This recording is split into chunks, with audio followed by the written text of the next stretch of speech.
Whoever said that money can't buy happiness obviously hasn't experienced being poor in their lifetime. As for me, I grew up either begging on the side of the street or scavenging the trash can for any kind of food. It was horrible. But at that time, I didn't care about my health or any diseases I could get if I ate out of the garbage because the main goal of my everyday life was to survive. I lived with people who weren't my real parents at the time. They were nice for taking me in, but that's all there is. They waited until I could speak, walk, and think for myself before abandoning me like my original parents did. I still live with them, though, but they never take care of me. Talk about neglect and child labor.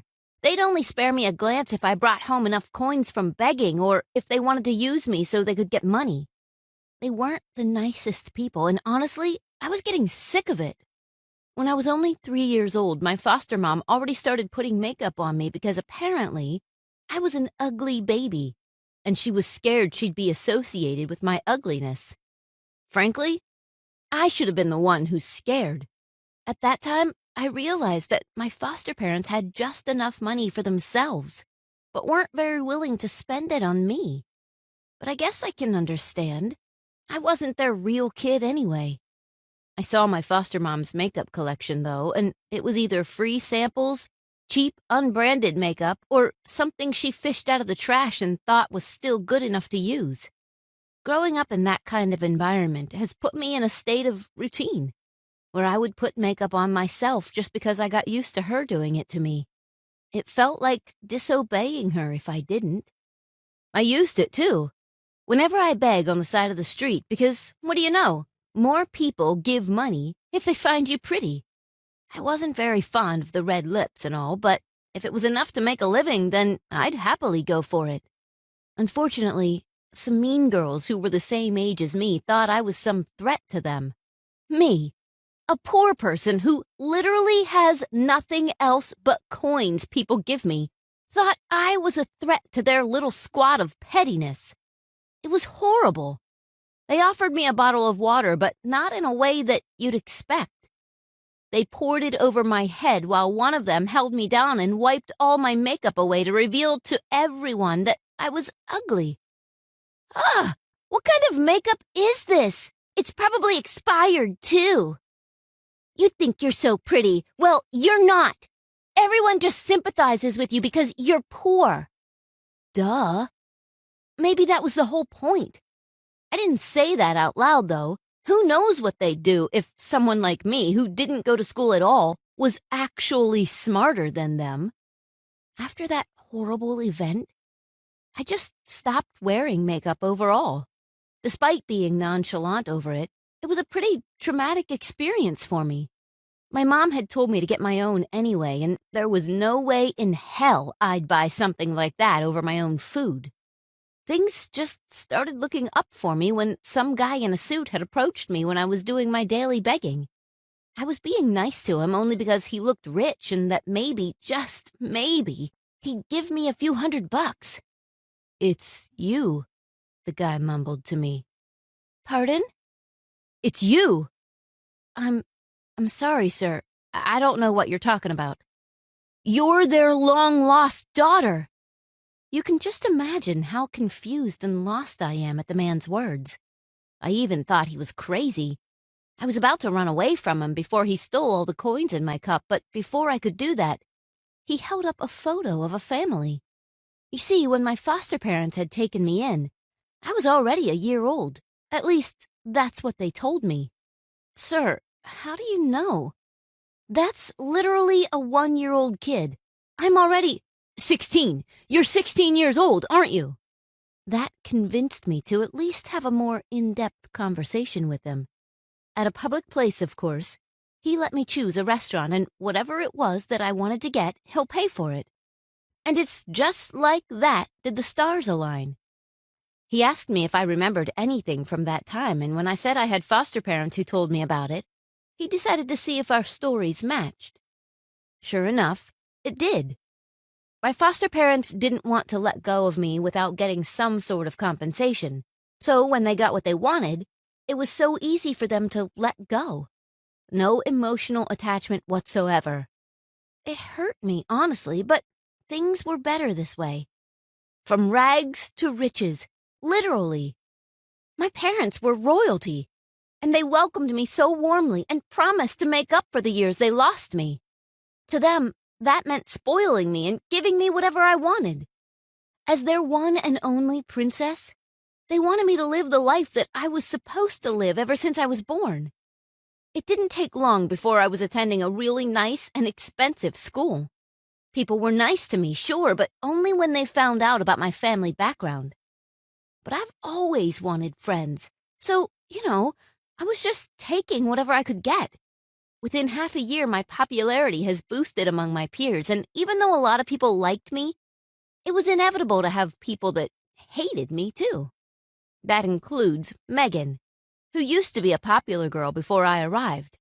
My arrival at the school changed everything for her, including her crush, who used to like her back but now liked me instead.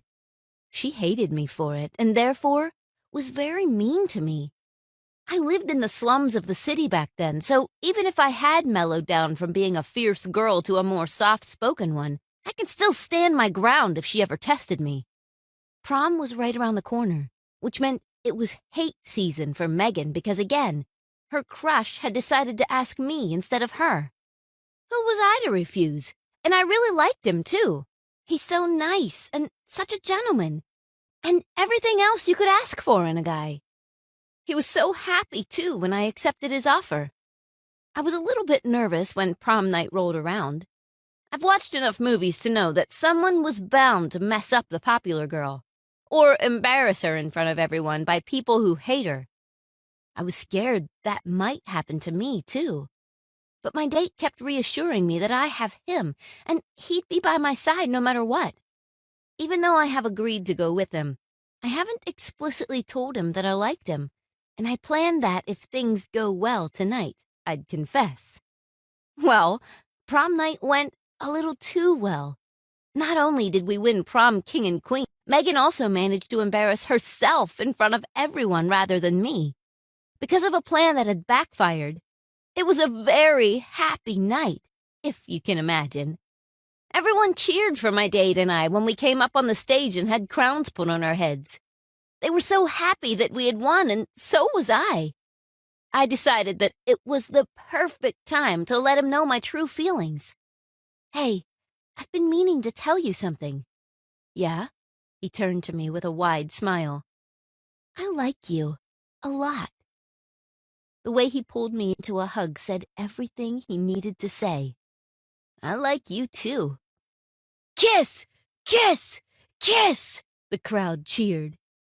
He asked me if it was okay, and when I said yes, we gave the crowd what they wanted.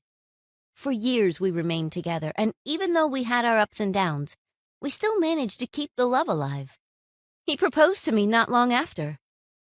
I was happy and excited because here I am, engaged to the man I love. Happy days indeed. But they didn't last for long.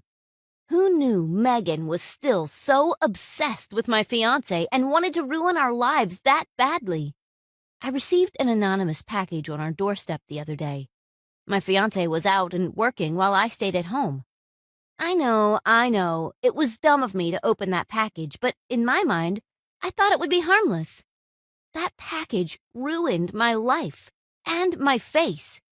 I was really unsure of what was inside, so I was trying to get a closer look.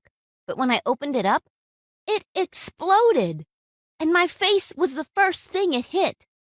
It had glitters and everything, but the impact of it was the one that dealt a firm blow to my skin.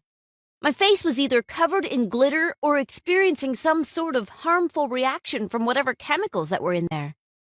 I was rushed to the hospital, and when the doctor revealed my situation to my fiancé, he was not happy about it. I had hoped that it wouldn't change our relationship, but it did. And it changed for the worse. I knew he was having an affair with someone else, and it hurt me so bad.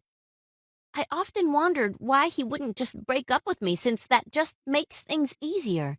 But when his brother reached out to me, I realized his true goal: my family's money. His brother had reached out to me and admitted that he felt guilty about what my fiance's doing, and basically confirmed that he was cheating on me and was now only using me for money. He said that he had always been in the shadow of his brother, and now he wanted to change that, starting with me. He didn't pressure me into canceling the wedding. He was too nice to do that and basically just helped me weigh my options if ever I did back out. We spent some time together just hatching a plan before my wedding day, and over those few days, I realized how different he was compared to my fiance. He was so much nicer and kinder, and when he offered to take me away from the wedding and my fiance, I knew he was someone I could trust. But still, there was so much at stake, and only during the wedding day did I come to my senses and realize that I'd be dumb if I willingly married someone who was only using me for my money. So I left my fiancé, or ex-fiancé, at the altar. His brother, still, up until that day, waited for me to change my mind. The way his face lit up when he saw me run out in my wedding dress with my bouquet and everything was the only thing that helped me confirm that I was doing the right thing. I hopped into his car and together, we drove away. My parents had tried to reach out to me throughout the whole day, but I was too scared to pick up their calls. And when I finally did, my life that I was trying to pick back up crumbled once again. I knew we were having money problems, but they always reassured me that they could handle it. I didn't think that they were going completely bankrupt, but apparently we were. And now, in order to save their company, I have to marry the richest guy at my school. And sadly, he is not the man I ran away with.